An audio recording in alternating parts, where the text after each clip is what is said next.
Don't let an interval of 24 hours to pass between your speaking in tongues sessions. As I'm talking to you right now, I've just come from speaking in tongues for 1 hour. But prior to this 1 hour of speaking in tongues, the last time I spoke in tongues was more than 24 hours ago. So that was a full day ago.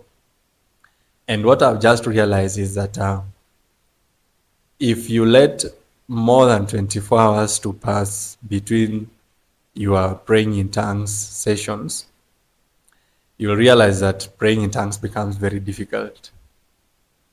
And this is regardless of your level of speaking in tongues. Because, like for me, I do speak in tongues a lot. On some days, I do even like 2 hours, 3 hours, some days, even 4 hours. But skipping just one day alone, and I already start to feel it's very, very difficult and very tough for me. So, like the past 1 hour, I've been really dragging myself. And I knew this would be the case because that is what happens when you go for a prolonged period without speaking in tongues. So basically, I've really struggled the 1 hour that I've actually been speaking in tongues. I had to play some background music so that at least I would keep my mind focused.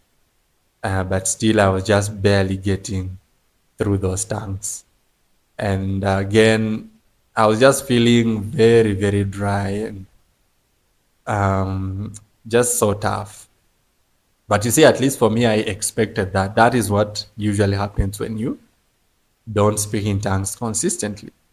So, like the past 24 hours, I've been held up with quite a number of activities, just the normal issues of life.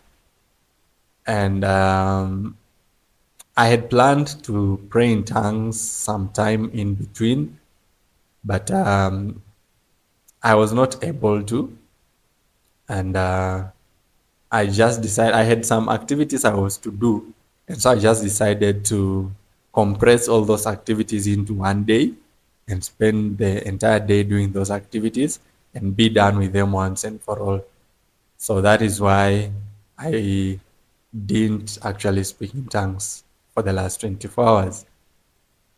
Yeah, so if you also are in a place where sometimes you find yourself going for this kind of long periods without praying in tongues, yeah, just be prepared for quite a difficult time when you eventually resume praying in tongues.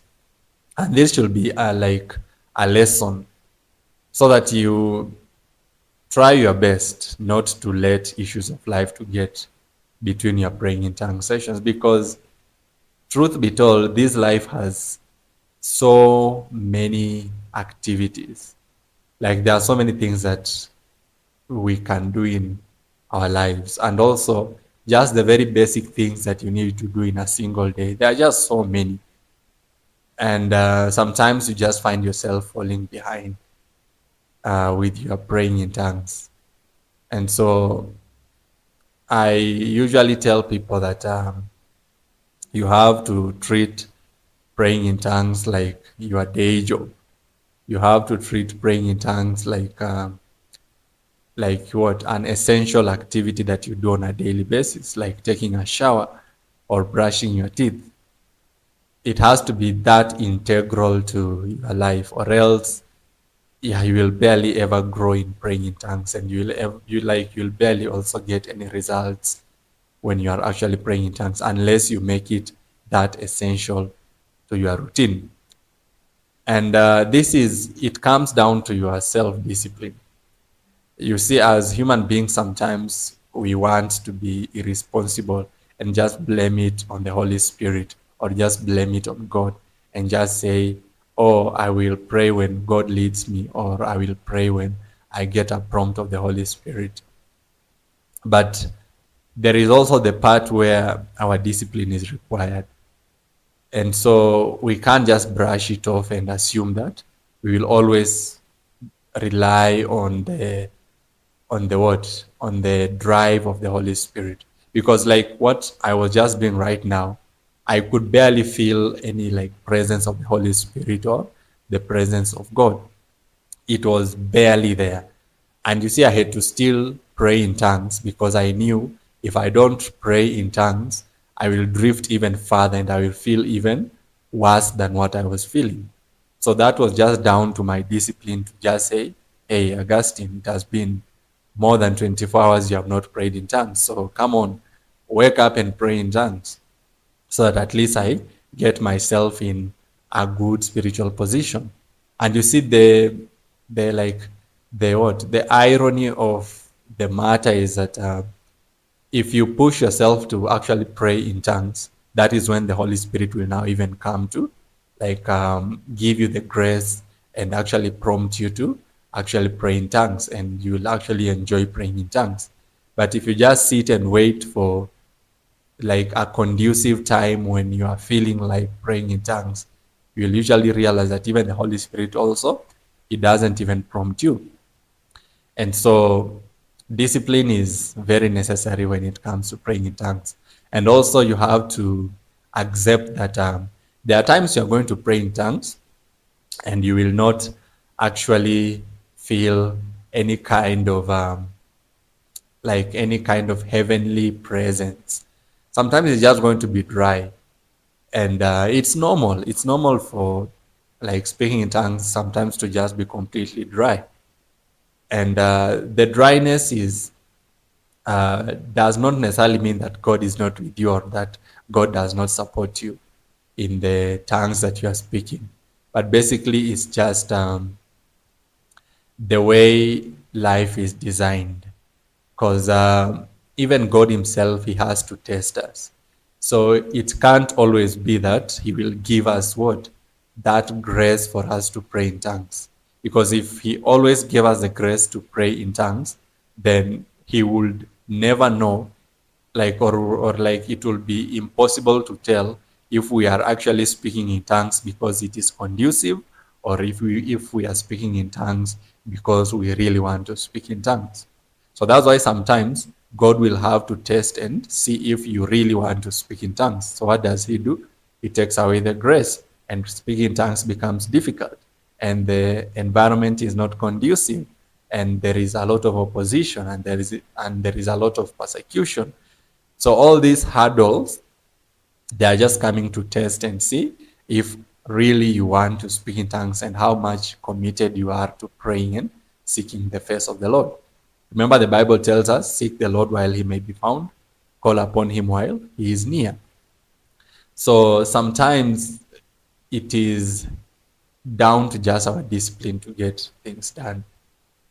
So I will not lie to you. For me, I do pray in tongues a lot, but there are very many times, almost like more than half, or sometimes half of the time, I am like pushing myself, where like I almost feel like it is a physical activity, more like running a marathon.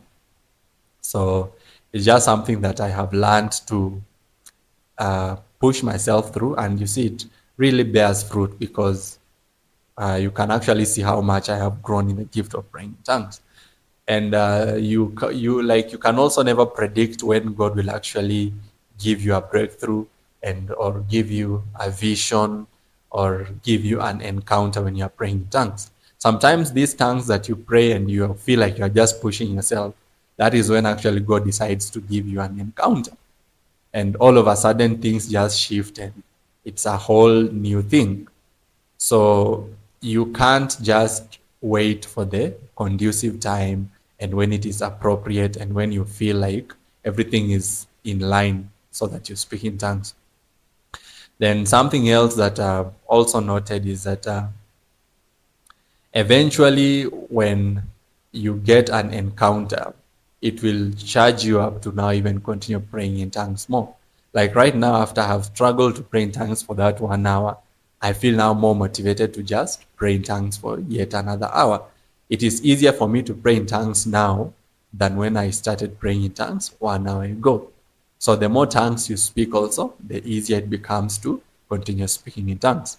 More like just what Jesus said that those who have more will be added to them, and those who don't have, even the little that they have will be taken from them. So if you have the gift of praying in tongues and you don't exercise it, or you exercise it only for a very little portion of it, eventually it's going to be even taken away from you. Like basically you will, like that little grace even you have to pray in tongues will also vanish. But you see, if you have the habit of praying in tongues a lot, God will add you even more grace to pray in tongues even more. So that's just how those things work. If you really, really want to make praying in tongues bear fruit in your life and see the impact of praying in tongues, then you have to be very comfortable with pushing yourself to pray in tongues on some days when you feel like you are just too tired. And you should not allow too much time to pass in between your praying in tongues sessions. Yeah, so that is it. I want to do some activities here and there, and then after that, I will have to do another hour. So at least today, before I go to bed, I have set I want to pray for 2 hours. So I've already done 1 hour. I'll do these other activities, and then after that, I'll do the other hour, so that at least I complete 2 hours for today before I go to bed. Yeah, so that is it for today. That's just a little update I wanted to give to you. And I hope it has encouraged you to, or at least you have learned something. And I believe that your tongues will be much better. So that's it for today. God bless you.